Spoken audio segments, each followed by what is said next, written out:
These days, I love reading books. My habit of reading comes and goes, but whenever I get back into it, I realize that the outside world doesn't affect me as much.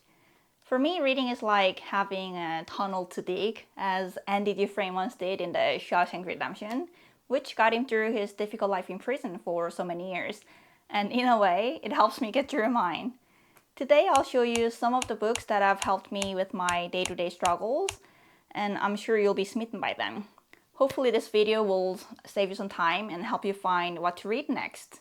First up, I have Kim Ji-young, born 1982 by Cho Nam-Joo.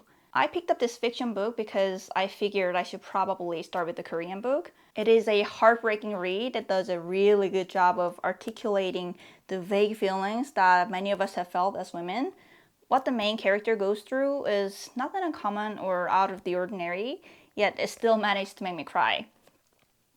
It is disheartening to realize that much of the subtle sexism described in the book is still deeply embedded in Korean society. Growing up, I was constantly told not to walk with my toes outward and never to laugh loudly. And when I did laugh loud while watching a comedy show or something, my mom would often turn off the TV. I'm the first child in both my mom's and dad's families, and I have two sisters, which makes us three daughters with no boys. After my mom gave birth to my second sister, she got pregnant again shortly after. My grandparents on my dad's side were eagerly hoping for a grandson after two granddaughters, which they saw as a failure. And when my mom found out that it was another girl that she was having, she felt like she had no choice but to erase the baby. Reflecting on my childhood, it was wild. I'm glad I didn't end up with some sort of psychological problems. At least not that I know of. If you're someone who wants to gain deeper insight into Korean culture, this book is the right fit for you. Second, I have Why Fish Don't Exist by Lulu Miller. At first, I thought this book was just a biography, but as the story unfolds, you realize that there's much more to it. About halfway through, it just changes its genre and dives deep into eugenics and evolutionary theory. Reading this book was a fascinating experience. What the author discovers and shares with us is nothing short of shocking. It definitely left me with plenty to think about, like, what should we call pescatarians now? So my next book is The Cosmic Serpent by Jeremy Narby. This book is a fascinating journey into the heart of the Amazon rainforest, where anthropologist Jeremy Narby explores the mysteries of indigenous shamanic practices. Narby discovers that the shamans use specific plants to heal illnesses, but the story goes much deeper than that. As he investigates further, he starts to see astonishing patterns connecting ancient art, DNA, and the very fabric of life itself. What makes The Cosmic Serpent so unique is how it challenges our conventional understanding of science and evolution. Narby's findings suggest that there might be a hidden intelligence in nature that we're just beginning to understand. This book is an eye-opener that will leave you questioning everything you thought you knew about life. This book is notoriously hard to come by, but I was lucky to get a secondhand copy online. Even though it cost me 5 times the original price, still worth every penny. I encourage you to approach this book with an open mind. The author's insights might be a little surprising, but they expanded my perspective significantly. It explores profound ideas that you might want to ponder at least once in your lifetime. So the next book I have is called From the New World, aka SHIN SEKAI YORI by Yusuke Kishi. If you're a fan of Japanese anime, then you might have watched the animated version of this story. I actually saw the anime first, and let me tell ya, it doesn't do the book justice. The book is set in a distant future where humanity has developed telekinetic powers that grow stronger with each generation.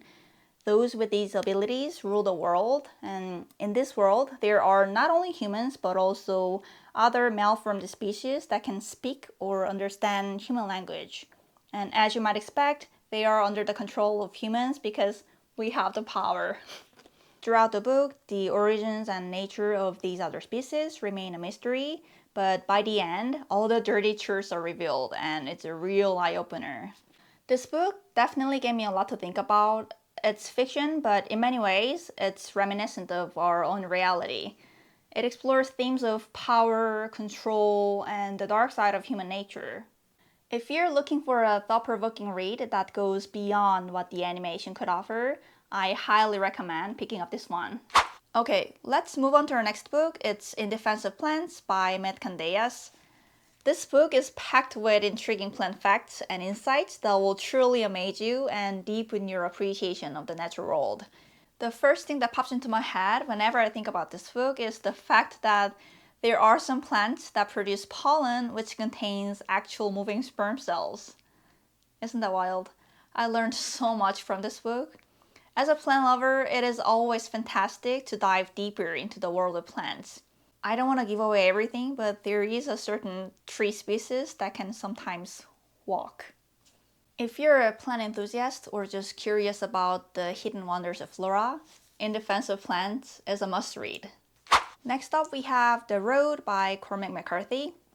The Road takes us through a bleak, post-apocalyptic world where every single day is a matter of survival. It's a gripping read that will keep you on edge and make you think deeply about preparedness and resilience. Now, when I tell my friends that I read apocalyptic literature to prepare for a potential future, they think that I'm joking, but I'm dead serious. And I also watched the movie adaptation and I absolutely loved it, even though it was tough on my mental health.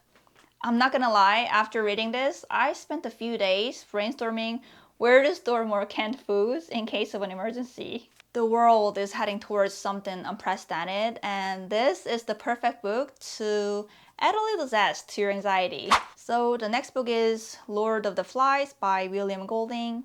You might have heard about this one already. It's a must-read classic.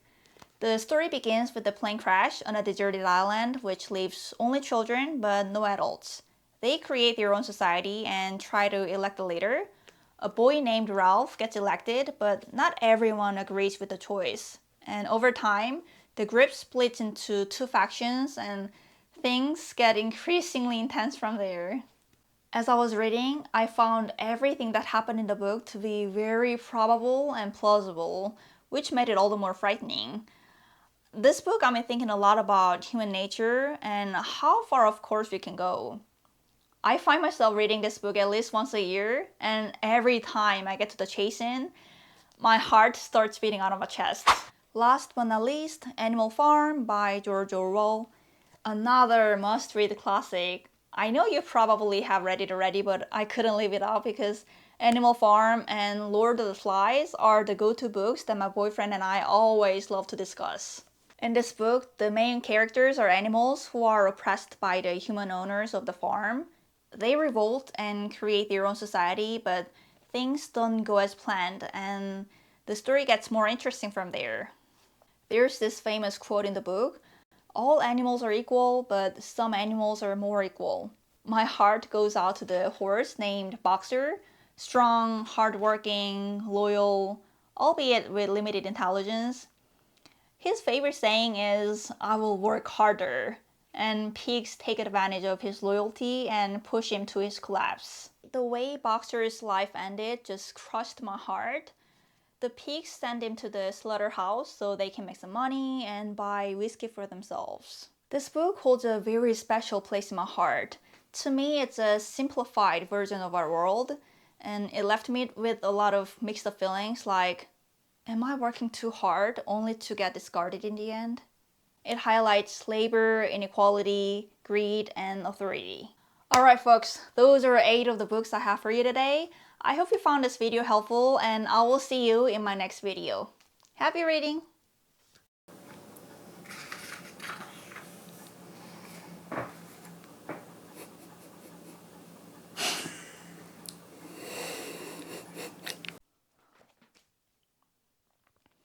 To me, it's a simplified... What?